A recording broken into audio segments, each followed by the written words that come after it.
Welcome to the Bull, the Bear, and the Ugly. Before I start, please join me every Monday through Thursday. I'm hosting the Asia sessions for My Fund of Futures, so be there from 8 to 10.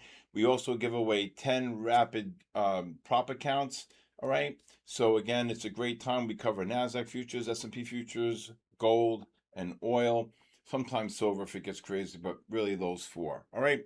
Also, if anybody would like to reach me, you could text me your full name and email, and I will give you a 5-day free trial if you like. I stream every Monday through Friday from 8:30 to 4, so it's a great time. We cover all the indexes, the ETFs, individual name stocks, and especially with the single stock futures coming out, a lot of volatility I believe is going to happen with these single stock futures. Big interest, so remember when the micros came out, they were really turning point for the retail trader. Okay, so again, also, if anybody, please do not get scammed. I do not DM anybody. I've had a number of people getting hit up on Discord or DMs. That's not me. You get my personal cell phone number. Just call me at any time or text me. 914-500-7484 if you want a 5-day free trial, or if you just want to talk to me or ask me any questions, there it is. Okay, so today, what was the catalyst today? The topic is the 60-minute MACDs were negative on the underlying ETFs, and the market acted as a big ceiling. So today, when the NASDAQ was trading above the 29,180, 175, I knew they were going to get cabooshed. S&Ps above the 7550, absolutely cabooshed. S&Ps down 70 off the highs. NASDAQ is down 400 off the highs. Again, learning to trade and understand these negative divergences on these bigger time frames, the big catalyst. Just at the end of the day, Apple pushed up to new highs above the 329.5. Apple dropped $3, and it's all off the negative MACDs on the 60-minute time frames. And let me show you what I'm talking about. So if you look here, you can see. Let's look at the spiders to start. You can see the big catalyst here on the 60-minute time frames. The 60-minute time frames got the big push up here into the negative MACDs here. Okay, is that today? Yep. The 20th. Okay, you can see the big push up here, the drop of six points. Again, where are they going when you got the big push up here on the 60-minute time frame? Okay, into those negative MACDs. Look at QQQs here. Same thing, to push up into the negative MACD above the 705.80. I mean, where are they going? If you look at Tesla, again, where are they going? Another one here, Tesla. Where's Tesla going? 386 and change. Tesla down 17 off the highs here. So NVDA, another one pushing up here, 207.74. Where are the MACDs going here? Broadcom, AVGO, another one. Where are they going here? Look at this right there. 382 and change. Okay, made a new high and then got absolutely cabooshed. But after the push up, you can see the drop of about $3.50, $4. So, so again, it really is relative to also the last one, the IWMs. I mean, look at this IWM. I mean, come on. Look at this. 295.99. And it got absolutely cabooshed here. I mean, you can't ask for... I think this is a bad tick here, if I'm not looking... Yeah. But either way, IWMs hit the high. This is a bad tick. It never traded 288.39. Not that I see. This will get adjusted, but this new high here, 295.99 into a negative MACD, you can ultimately see the high here, 294, and then it dropped. You can see here it dropped about $2.50 off the high. Very important. And then last but not least, look at Apple here, pushing up here. You can see Apple today. Pushed up to the 230, the 333.71. The negative MACDs here on the on the 60-minute time frame, and then at the end of the day, the 60-minute reverses to sell right here at 10:30. And what do you look to do? Well, you short the first bounce on the third 15 and 30-minute time frame. And look at this monster bear flag above 329, 329.76. Apple cabooshed here down $3. So again, very important here. Okay. Also, if you look at the let's see here. If you look here, I'm just looking at okay, Micron MU, the 30-minute time frames when the stock was pushing up here today on the opening. You can see the push up here. It pushed up to 298, pushed down. Now Micron, believe it or not, when you got this push down here, the MACDs were very bullish on the 60 and on the 30-minute, the 60 and the 30s. So we had some nice longs here off the buy divergence. Again, making new lows, the MACDs on the stock, and then it pushed all the way back up, roughly above 900. So it ran about 34 points. And then when you got the big push up here, this technically is the first bounce on the 30-minute after the 60 and after the 30-minute reverse to sell. So the 30 reverse to sell correlating with the 60. And then at the end of the day, the 15-minute time frame reversed to sell right here, negative MACDs, and then now you're in a negative trend. And what do you look to do? Well, you short the first bounce on the 5 above 67. Ultimately, it dropped about $6 before the end of the day market on close. Okay, so very important there. Again, we'll see the outcome here with the monster divergences that we saw off the 60-minute time frame. Microsoft was a reversal here today. Microsoft reversing to buy on the 60-minute time frame, putting it into a positive trend. You can see at 12:30, and then what do you look to do? You wait patiently. Beautiful bull flag here on the 15, but this is the pattern right here below 400. The first pullback on the 15-minute time frame after the 60s reverse to buy. Okay, and then let's look at one more here.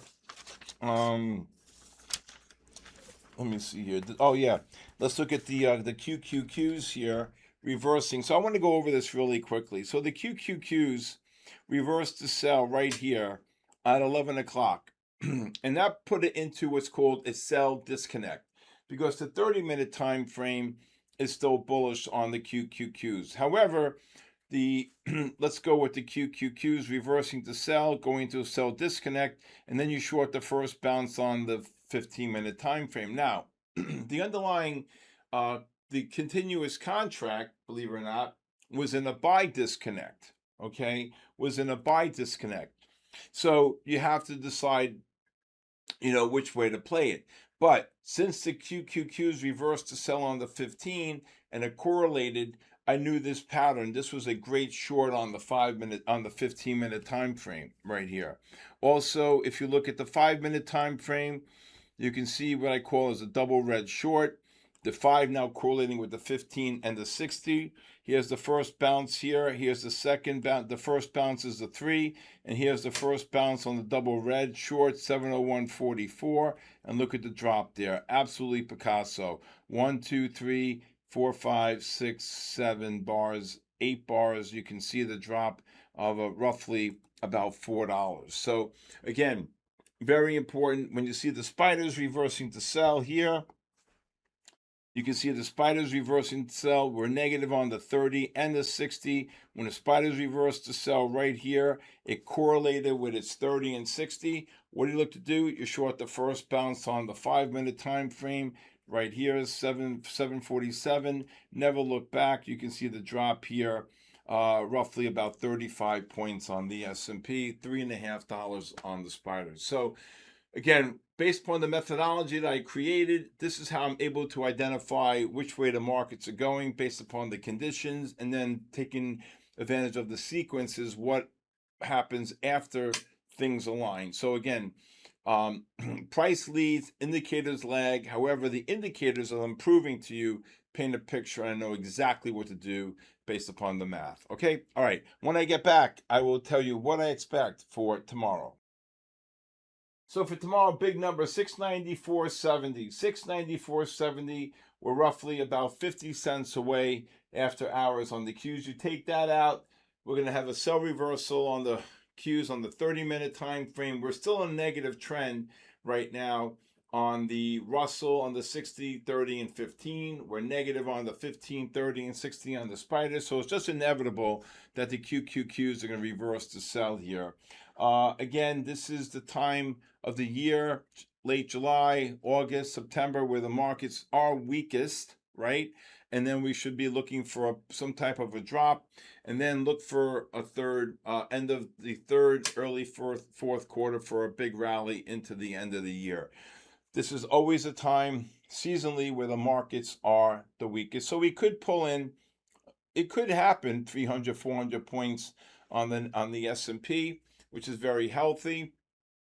Even if you got down to 7,000 on the S&P, that's very healthy. And if the Nasdaq could drop maybe, another 1,800 points, bring SanDisk down to like 1,000, 950, Micron down to the 680, 720 range, Western Digital, Seagate Technology, these will all be great longs, and that's what I'm hoping for, that this eventually plays out for the pullback. But for tomorrow, if we do get any push down tomorrow, you get the 30-minute time frame. The MACDs will not confirm, and I will look for bounces on that. However, overall, if we do get any type of rallies tomorrow, the 60-minute MACDs on the Spiders and on the Russell are going to still run into a brick wall. But again, we'll take it slowly. If we trade lower, those 30-minute MACDs are going to act as a cushion, and if we rally the 60-minute MACDs, I think still we're going to be in a tight, somewhat of a range with the ceiling off the 60s and the buys on the 30s on oversold conditions. Okay, all right. When I get back, I want to talk to you about the importance of learning the meaning of reading each prop firm and how to understand it. People call me all day long, hey Steve, can you help me with this prop firm? Can you help me with that?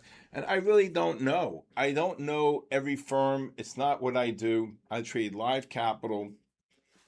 I would say the only thing I would tell you is take your time, read them carefully, and understand the rules, because it's important to know what prop firm fits you best. Okay, what firms, if you want to trade commodity futures like gold or silver or oil or even crypto, and some that potentially, you want to trade the indexes. Learn about the consistency rule, learn about the different requirements and the things. It's important. I'm not an encyclopedia on this. There's got to be 30, 40, 50 of these prop firms out there. I don't know, and I don't spend the time to do the research. I'm not an affiliate. All I know is I think that the prop world really helps the communities around there, out there, because it gives people access to the ability to trade the market if they don't have the money, and if they don't want to trade their own money. But yes, it's hard. You have to learn the rules, and basically, I'm not the guy to do it. Okay, so please take the initiative, do your due diligence, look them up. I think there's some websites out there that actually break down the different firms. And I think that's what's really important. Okay, so again, take the time, do the research, identify which firm after you read through them, learn the rules, the expected payouts, the drawdowns, etc. These are really important. It's almost like a full-time job to be able to keep up. But once you find the one that fits you the best, that's the one you should go with. Okay? All right. Thank you for joining me tonight on The Bull, the Bear, and the Ugly. Please hit the subscribe button. Please leave a comment. If you'd like to join my community of traders from all around the world, please go to my website, sktrading.live. Please, if you'd like to follow me on social media, at official Stephen Kalayjian on Instagram, X, TikTok, and LinkedIn. Again, like I said, I do not DM or ask for money on Discord or anything, if you get that, please contact me right away. If you'd like a 5-day free trial to my live stream every single day, Monday through Friday from 8:30 to 4, please text me your full name and email to 914-500-7484. Have a great night, everybody. Remember, I'll be on the Asia session tonight for My Fund the Futures from 8 to 10 on my SK Trading YouTube and on my Fund the Futures TV. Thank you, everybody. Have a great night. God bless you. God bless our troops. And God bless the United States of America. See you tonight.